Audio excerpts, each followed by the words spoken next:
Hello, and welcome to another wonderful episode of the 42 Courses podcast. And I am absolutely delighted to be joined by Lady Eva and Sir Tim, two incredible behavioural science aficionados. And just as a sort of very, very, very short introduction, Eva is the world's best policymaker when it comes to behavioural science, helping the Netherlands government and lots of other people with a company called Behavioural Insights Nederland. And Sir Tim is the genius behind B.R.A.I.N Creatives, which has a very good acronym, which hopefully Tim will share with us in a second. And Tim randomly was also one of the first people ever to take our behavioural science course. So I have huge extra love for Tim as well, for being one of our earliest supporters. But thank you so much both for joining. And we're here to talk about an incredible book that you've just translated into English called The Housefly Effect, which is sort of on behavioural science. But anyway, welcome to the show. And Tim, before I forget, what's the acronym stand for again? B.R.A.I.N Creatives means behavior, really awesome ideas and nudging, because we try to combine creative ideas and behavioural insights. Perfect. Brilliant. Love it. A true creative. I guess, firstly, you obviously come from very different backgrounds. How did you get together to make this book? And a little bit of could you just share a little bit of an evolution of it? Because whilst it's only been launched, I think, on the 21st of November in the UK, it's already been out and much loved in the Netherlands already. How did you get together, and how did this project start off? Well, so shall we start, as you say, in another podcast? Let me think. So this was kind of an arranged marriage between Tim and me. There was actually a publisher who is very much in the Netherlands into behavioral science, and we got together a couple of times to play with ideas for books, and never really got to the ultimate proposal somehow. And then at some point he said, "Well, I think, Eva, you should meet Tim. He's this marketing guru." And I already was like pulling back and like, marketing, oh my God, what are you? And no. But then he convinced me to meet up with Tim. And actually from the first moment on, we were exchanging ideas, and I was throwing in behavioral theories, and then Tim would come up with an example that would just fit exactly what I was trying to get at, but couldn't come up with an example of. And that's how things how things played out, actually. And now I think we're at our fourth book now, so we're doing great in terms of kids. What's that? Brilliant. And because I guess it's also must be so lovely that you both come from slightly different angles. You can look at it. And I would guess then either you're maybe. Because I'd imagine with your day-to-day job, you probably do more actual research, behavioural science research. And I guess, Tim, I would imagine, incredibly good at translating research into something that's easy to understand and maybe can be applied to sort of a marketing world or general world. I mean, I guess either your job's that as well. You also have to spend time translating it. But it's just, what I found really lovely is in the book, there's lots of research, but it's always explained in a way that's so easy to understand. And it's really funny to read as well. So, I mean, congrats to you both. But how did you manage to get that right? Well, I think we spoke a lot about the tone, because you can write about this type of subject in a couple of different ways, right? You can be like, this is how you manipulate people and get successful and buy a large car or whatever, there's that school. And then there's the sort of morally indignant school of, look at these terrible ways we are being manipulated and the world is going to hell because of these evil people. And in our conversations, we found that we were often smiling at ourselves and saying, oh, I fall for that as well. Or I actually used it in a campaign and then fell for my own campaign. And then we thought, okay, so this is what we're comfortable with as a tone, as a style, to just show the human side of it and to maybe smile at yourself a little bit and maybe help people be a little bit more understanding towards each other when somebody, for instance, when a friend goes down some rabbit hole on the internet and starts believing in conspiracy theories, or somebody buys something they didn't need. Instead of having this idea that we are all creatures with immense willpower, so every time we make a bad decision, it's terrible, to just understand how it really is and sometimes smile at it or even laugh at it. Yeah. Something, and then the title of the book, The Housefly Effect, is that coming from one of the first stories you mentioned in the book, which was the Schiphol Airport's famous fly in the urinal thing, where I think they said it reduced village by 50% or something, and all that. There was one bit which I hadn't read didn't know when I was reading that story, which you put in, and I actually annoyingly can't remember exactly what the story was. Maybe you could refresh my memory, but you were saying that actually this has been around for much longer than being used in Schiphol Airport. Yeah. Well, all duties to explain the housefly and the fly in the urinal always fall on me, because I really had to force the idea on Eva, who was like, I'm a serious scientist. I'm not going to name my book after a urinal. But well, here we are. Okay, so to make the very long story that's in the book a little bit shorter, Schiphol had the problem that guys don't aim too well when they're at the urinal, and then the floor gets dirty and they have to close down the toilet, which is really annoying if you've been on a long flight. And it also costs a lot of money to clean it. And they solved it in a way that we thought was very interesting, because on one hand it's a cliche of a nudge, but on the other hand it's something that I think nobody in advertising would ever have proposed. We want to change guys' behavior. Okay, let's put a little fly in there. That's not the way we think, and it works. So that was fascinating to us. And then, of course, when we decided to, or when Eva caved in, and we decided to name the book after that, as like the butterfly effect, but then its nephew, the housefly effect, which is also about small things that can have large impact. We decided to look into the history of it.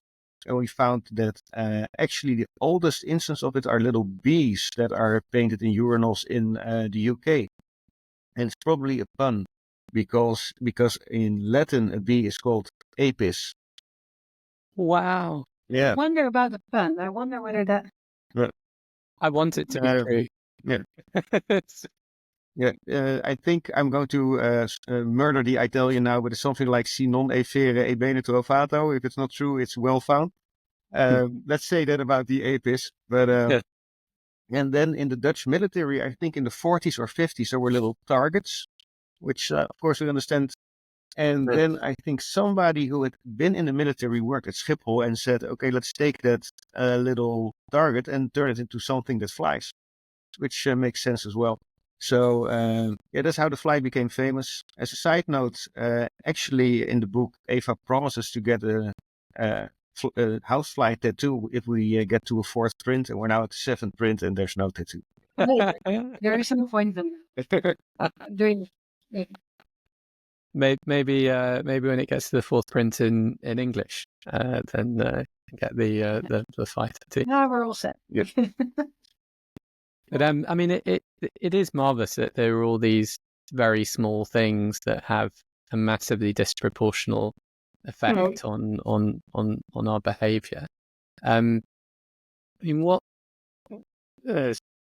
sort of, apart from the fly in the urine thing, like what are some of both of your favorite things, like the things where you're like, I can't believe that such a small thing has such a dramatic impact? Are there any? Oh, there's a beautiful one with which I try to confront the Dutch policymakers, because I've learned from experience that always starting with a personal example works, and this is the one that policymakers really get upset about. I tell them about the way that I applied for my student loan, and there's a massive issue about student loans, and that too many people get into debt because of them right now. So this works very well now. The thing is, there was this very old-fashioned, Netscape kind of awful web form, in which the default was, yes, I'll take out the maximum loan, thank you. And the other option, not yet checked, was, I'll compute whatever I need, which is ... please fill in here. Of course, no one would check that, because you would have to think about it. And there's the suggestion that other people might be able to buy more beers than you would. And of course, you're 18 years old, so what do you know about what the maximum what would be good? Let's have the maximum.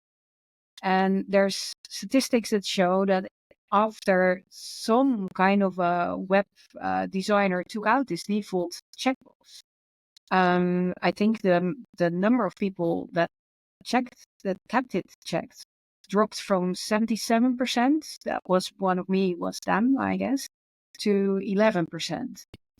And these policymakers are really shocked because what they say is, oh my God, you should have passed that. These web designers should pass it, show it to I don't know. I mean, there's more people who are involved in these kind of decisions, right? This is a major decision.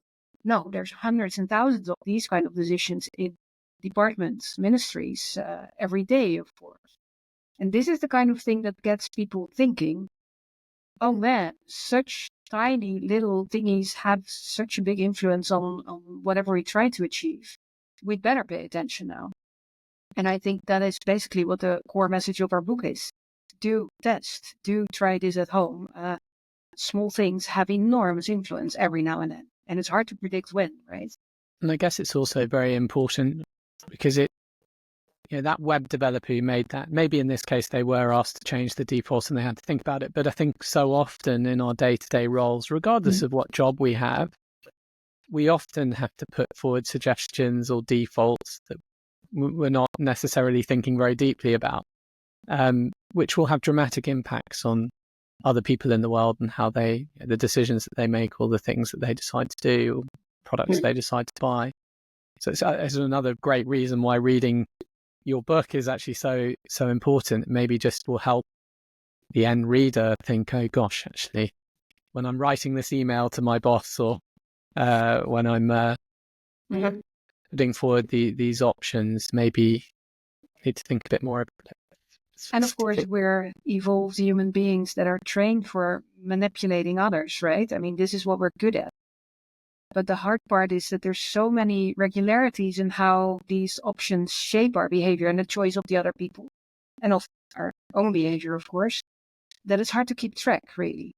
So experimenting, although to policymakers that often sounds like something experimenting, that's something that evil people do. Well, you'd better, because otherwise you have no clue where people will end up.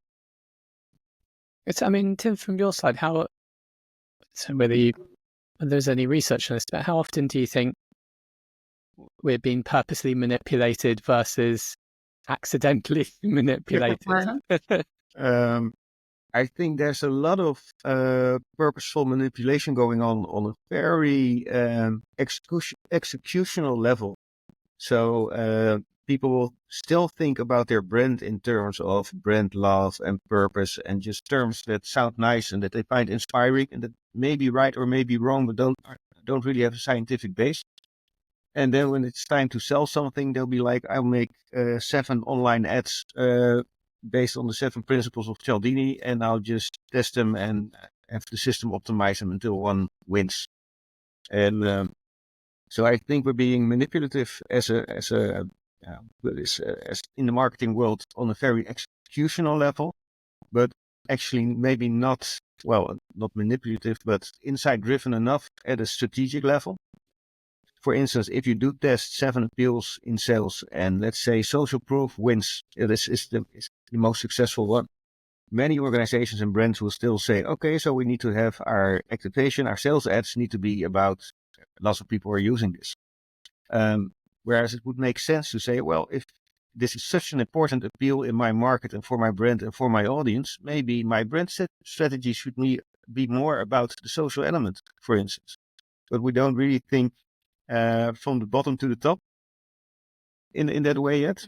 We don't really apply those small insights in a big enough way, I think. So yeah, we're both too manipulative on one side and not insight driven enough on another side, I think. If that makes sense. Yeah, I think it does. I mean, I wonder how often people are aware even that all of this is happening. Do you think it's sort of, I guess with the things like your book help make this much more aware for people, but I don't know, if you asked a bunch of your friends, do you think they would realize how often that'd be? I think they would say that they are very much aware that companies are doing this, and that they are also very much aware that it works on other people. Yeah. Right. Kind of like maybe is that sort of. I love you talk a lot about them, or one of the stories in your book is about the Dunning-Kruger effect. That I think you used the brilliant example of the chap who poured lemon juice all over himself and robbed two banks. So he read that lemon juice was used as invisible ink, so he thought, okay, well, if I pour lemon juice over myself, I'm going to become invisible, which I thought was fantastic. And I mean so the Dunning-Kruger effect. Can you just explain that again, just for those who don't know? Well, Eva, help me out if I get it wrong, but to say it in a very simple way, people who have a little knowledge of something overestimate their knowledge, and people who have a lot of knowledge on something underestimate their knowledge, which means that the voices of people who actually know how it works are drowned out by the very confident people who are wrong. And this has a certain effect on your own decisions and also on society. Some people claim that mansplaining is all caused by this effect, but I'm not sure. Sorry for that. It makes a lot of sense. I think it's also such an important thing to be aware of, because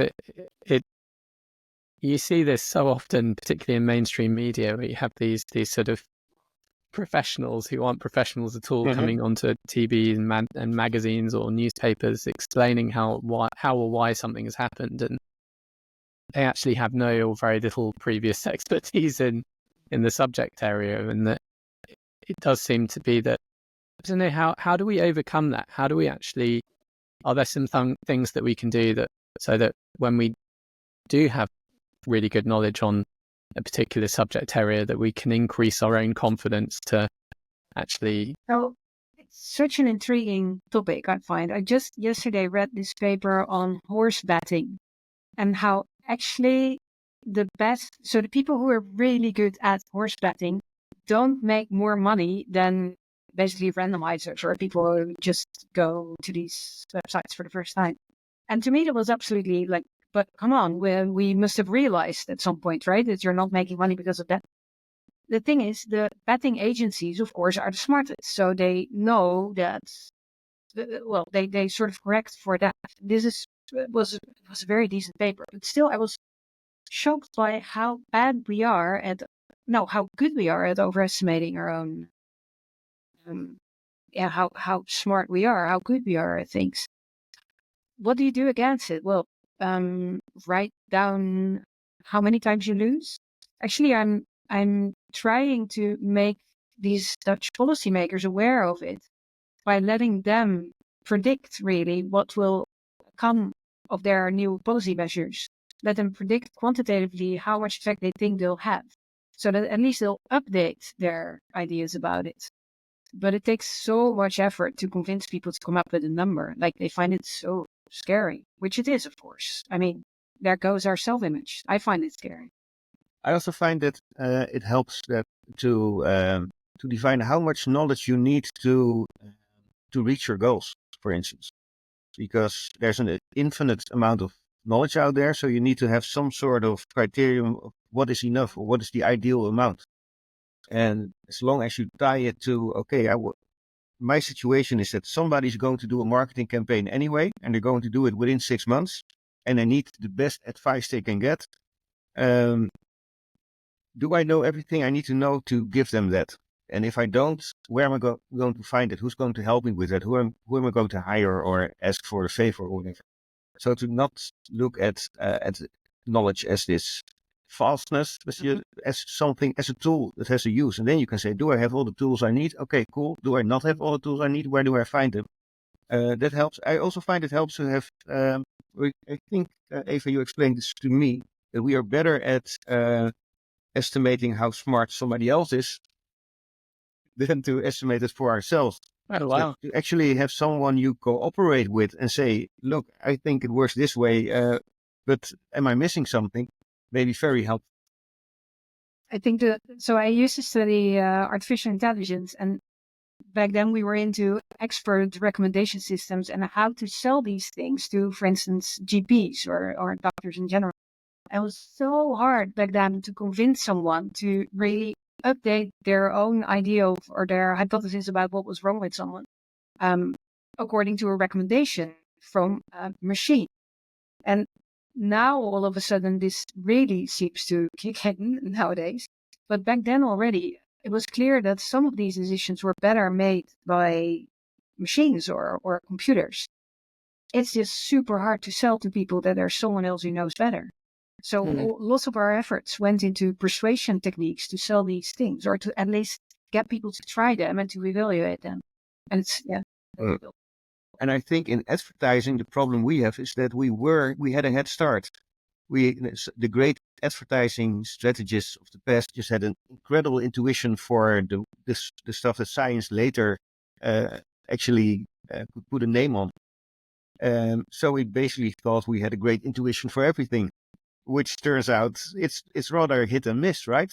Yeah. There's still, I think, every 3 months there's a new ad campaign that says too many or more and more children are vaping. Yeah. And it's the infamous example of negative social proof that everybody who's read one book on on the behavioral economics knows, and still it's happening because advertising people are still trusting their gut on that one. So it's or it's, you explained to me once, maybe it's misdirection of who you're trying to convince. Really, maybe it's not the kids that you want to try to convince to stop vaping. Maybe it's their parents to take you seriously, or something like that. Like it's a wrong target group that you have in mind. Or maybe the shopkeeper. Maybe the shopkeeper. Yeah. They can make more money selling something else. I mean, it's interesting you mentioned AI, because I'd imagine it often speaks with overconfidence. Like it seems you do, yeah. When it comes up with an example, it'll sort of double down and go. I sort of read a great example the other day. I think it was someone had typed in, are there any monkeys that have a striped tail? And then it said there's a lemurs have striped tails, and then it obviously realized the lemur's not a monkey, and it goes, but a lemur isn't a monkey, but it's very similar to a monkey. Like, so it's sort of like, it's like doubling down on the lie. And I guess I think it means it's even more important nowadays to understand these biases that exist, because you not only, I think, will it help you when you're dealing with tools like AI tools, but maybe also help you to spot when perhaps something is too good to be true. Yeah, it's so funny because it used to be the case that robots and so say algorithms would be the more, so to say, rational type of reasoning devices, right? So the gap between human intelligence and artificial intelligence was actually big and nice and there to point at. And nowadays, it's more like AI is sort of overcorrecting for all our biases and doing it all the worse. As in, like you're saying, doubling down on whatever you think is you claimed was reasonable. It's so funny to see that difference. It used to be symbolic reasoning, and now all of a sudden it's very different and more like us. Yeah, and I think you can also apply this to the discussion of like neuromarketing or just biases and heuristics in behavioral science. In all these cases, I think it's very important to keep in mind, what do you need this knowledge for? For instance, is there a system 1 and a system 2 in your brain? No, there isn't. Is it a very useful metaphor if you're going to communicate with people? Yes, it is. And I think finding, for us in the books and in our work, finding that sweet spot of, okay, this is a very useful simplification rather than losing yourself in all the facts, not simplifying it so much that it's not useful anymore and that it becomes a caricature. I think that's also with AI, you can sometimes struggle to find the level of within that works for you. Yeah, it's just, I mean, when I was reading the book, it just, I think we were talking about this before we came onto the start of the podcast, but again, just to say it again, I think it's so helpful learning these things and reading your book, because when you are interacting with these AI tools, I think it's just going to really help you come up with, get it to work better with you. And also, again, just to spot these biases. But if I go back to the book, there's another thing that I thought was brilliant. Was you were saying in one country now, or originally one of the thoughts was to change the color of the book so that you had options, and then depending on which one you ended up buying, maybe you could learn a little bit about yourself. Can you just explain a little bit more about that? Because I thought it was such a lovely idea. Well, part of a bigger idea was that we said to each other, it's one thing we think is a little bit silly, and I'm going to overstate it a little bit now, is that in the world of behavioral science, there are lots of books and talks that you go to that basically start out with someone explaining that information doesn't change people's behavior. And then there's a lot of information about that. So we said we should really try to apply as many of these principles as we can to our own book, and also tell people that we're doing it. And I think this is also a case of that, where we're actually playing with something called the Forer effect, or Barnum effect, which is this set of statements that most people will tell you, well, it's true for me, but it's not true for everybody. And this is something that is used by mystics, and also by people who go to pickup artist courses. And you basically tell somebody that something you have observed about them tells you that they're both introverted and extroverted. So then we tell the reader that, oh, you've chosen the red cover. This tells us that this is what your personality is like. And if you haven't read about the Forer effect yet, you might be reading and thinking, well, that's remarkable, because that really goes for me. But we didn't actually make different color covers, except for in Taiwan, where there are 3 different versions. So, but to be honest, in Taiwan, the which version you choose is basically based on which bookstore you go to, so not really on your personality. Yeah. Still, I'd love to see the numbers. Actually. Yeah. Yeah, it'd be brilliant. Well, you should go to Taiwan and accidentally sneak some of them in different bookshops and randomize it. Have you ever, what was the most surprising example of the Housefly Effect that you encountered when you were doing the book? Was there anything that you thought was particularly... The most surprising one, let me think. I guess it could be research for this book or any of the other three books that you've written. Well, I like all the little placebo effects. Good. And one that comes to mind is a very simple one, that in New York City, about 1/3 of the buttons that you push if you want to cross the street are placebo buttons. I loved reading that. It was so good. Such a smart thing, because people think they have some control over when the light is going to go green, and so they don't run through the red light. So it's just having a button that does nothing, that actually changes behavior in a huge way, and also probably saves lives. Is such a to me good example of the Housefly effect, of changing a lot of things by literally doing nothing, by having a non-functional button. Yeah. Yeah. No, that's basically one that I came up with as well, leaving out something. So I knew about a lot of these effects, right, from the literature, but I didn't have the cool examples that Tim has. And so of course I know I'm very much into gambling research at the moment, and of course I know that they would do anything to keep you busy, occupied, and not thinking about time. But I didn't know that in casinos, actually, like in Las Vegas, there's actually really no clocks, and there's no way you can sit down except in front of a slot machine or at a roulette table or something like that. And Tim knows so many things about these casinos. It was such a source of cool effects, and then I could think of reasons why this effect would work or not. It was really a nice application area. Yeah, casinos are incredible. I love to go. I never gamble for more than $1 just for a picture, you know. Yeah. But I love to see all those tricks there, and there's no daylight in the casino. You can never really find your way. There's high carpeting, so you walk a little slower. That's lovely. Yeah. The more visible a machine is, the more small prizes it will pay out. So people will see a lot of people winning. And Oh. What about you winning? It's not other people's. And I actually long ago worked for a company who built these machines, and we had an ad where you saw Earth from the moon, and then you saw a lot of lights, and we're saying this is how clear we're going to make a winner to your other visitors, our machines. And this is a long time ago, so back then already they were using all these techniques.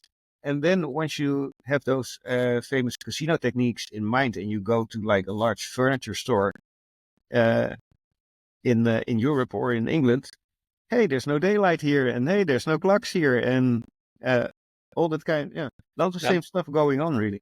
Yeah, you think you were saying in the book, I think you say like the only place where you see daylight in an IKEA store is by the checkouts, which is the ultimate path they want you to get to. But that must have been the only clocks you see are expensive watches that you can buy so they can get your winnings so they can earn them back. Yeah. But that must have been such a fun. I don't know whether you managed to do this, but what a fun business expense. Just like, hi, yes, so I need a business expense to go to Las Vegas and stay there for a week and just do research on gambling environments. Did you do that as just as a holiday thing, or did you? Even worse. I've been there a bunch of times. I actually got married there by the real Elvis. Nobody to tell me it's not the real Elvis. And I just love to go there and look around. But yeah, maybe I should talk to my tax guy about the latest visit. Why not? But we do these little safaris everywhere. We actually also organize them with clients or people who are interested, where we say, let's go to it's probably a little bit different, but it's not much better than or worse than Las Vegas, which is the center of Amsterdam. And we just give them like bingo cards, and we say, can you see all these biases and all these tricks going on in real life here, and take a picture of that and come back and explain it to us. And the number of what we call housefly effects that you can spot in 1 hour in a city center is like hundreds. And actually that works so well to get the point across, right? That everyone's doing it, that we're all super good at it, that we're also good at spotting them and even categorizing these flies, like there's time flies, social flies, there's anything, of course, all these kinds of different brands or whatever types. But even though we recognize them and can put names on them, we're still influenced by them. So like you were saying at the beginning, of course, lots of people know they're being manipulated, even though, of course, the others are much worse at it. It doesn't matter that much. And that's also what the research says, right? Even if you know what you're manipulated towards, it still works. It's a great, I love that advice as well. Like one thing that I guess you could do is buy the book, take a note of all of the different biases that you mention in the book, and then put them on cards, go out into the real world, and just mark down all the instances that you see them. Yeah. And that would be such a valuable thing for anyone to do. I love the safari idea, Tim. That's brilliant. I give assignments to my students where I say, okay, now you're writing this in that email, please put a little attraction fly in there, or put a time fly in there, or make sure, of course, in other words, that's come up with an example where hyperbolic discounting would seduce people to I don't know what, but it works much easier with these categories, I think. Do you think that's the message across? Do you think with behavioural scientists you have the kind of cobbler's shoe effect? Like, do you think we're even more susceptible to being nudged than others, or do you think it protects people in some way? I'm super, I would be willing to buy specific things because I like so much the way that they're trying to sell it to me. So I'm at the very skewed side of the. Actually, I wonder.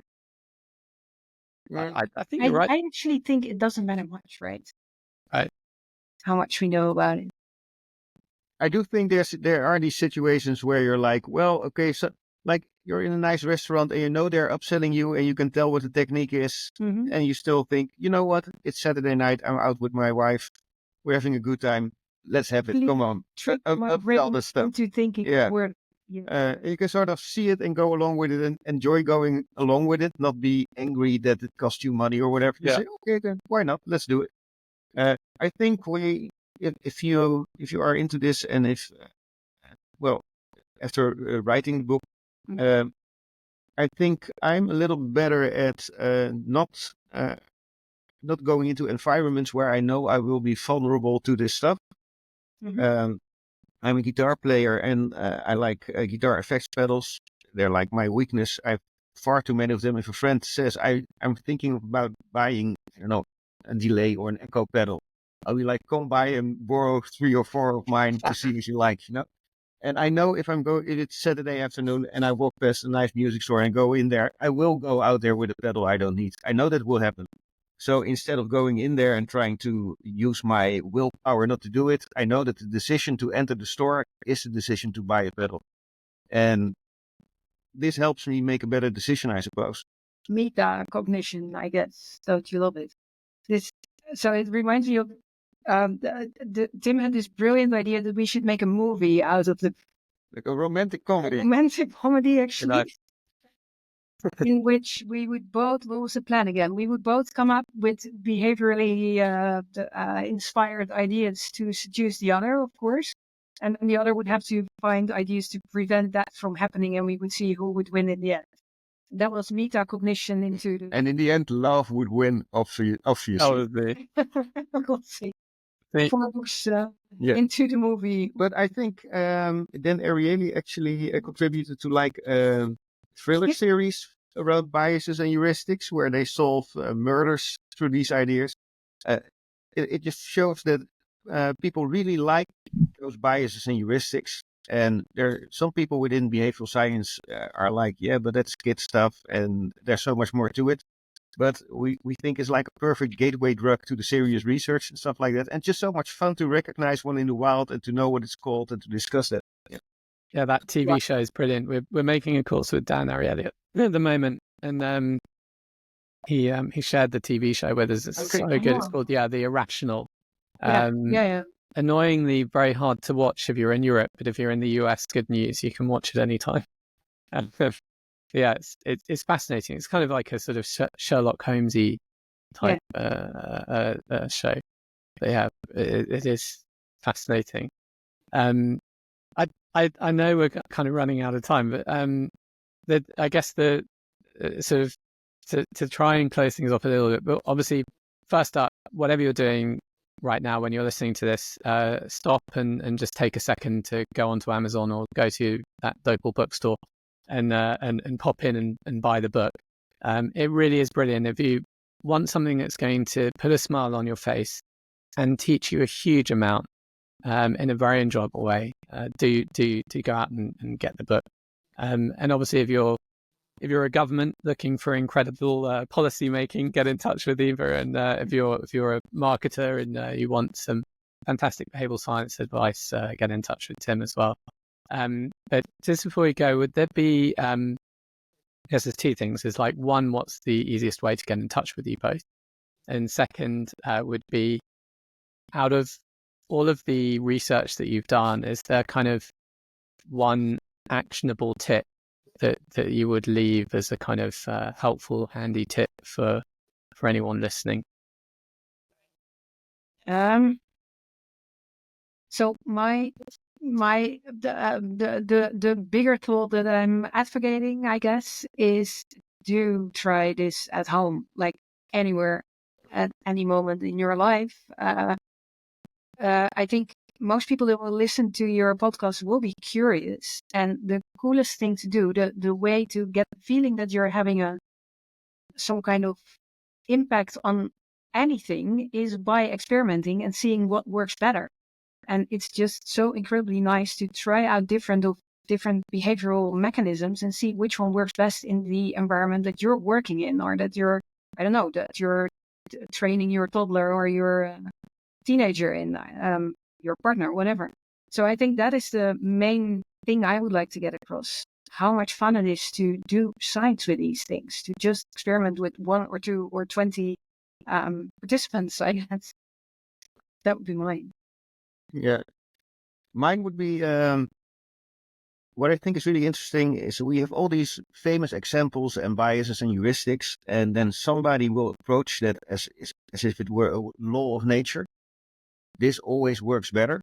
Then somebody will try it and get a different result, and then people will say it's been debunked, it doesn't work. And neither is that interesting to me. What I think, for instance, if you take the famous example of should you sell 6 jars of jam or 24 jars of jam? Oh, 6 works better. Well, I have a lot of clients. I've never had a jam client. So if I want to apply this literally, it's useless information to me. What's really interesting is to say, okay, the amount of options I give someone might really matter. So the next time I'm trying to get people to do something, let me think about that. Let me try to figure out if that's something that I could use in a creative way. Is it something that I could use in a way to activate people? Is there a way that I can figure out how this works in my context? And I think if you take all those biases and famous examples as starting points for asking those questions, I think you can get to a lot more creative and new ideas from the body of work that's already there. Perfect. And then, sorry, what's the best way to, if anyone wants to reach out to you? What's the We're best both way? on LinkedIn and on Twitter, X, formerly known as Twitter, but LinkedIn is the best place. Yeah. LinkedIn. Okay. Yeah, just Googling us works, I guess. Yeah. Google or probably or ChatGPT it, and we'll get there maybe. Just ask ChatGPT what we would say about it, and it will probably be right. Yeah. Thank you both so much for joining. It's been a real honor to have you on the show, and I really appreciate the time. And I wish you all the best of luck with this book as well. It's absolutely fantastic. It's been such a joy to read, and I can't wait to get my hard copy through the post very soon. So thank you so much again. Thank you very much. Yeah, that was a great joy, really. We hope you enjoyed listening to this 42 Courses podcast. If you did, please like and share. Any comments are also very welcome.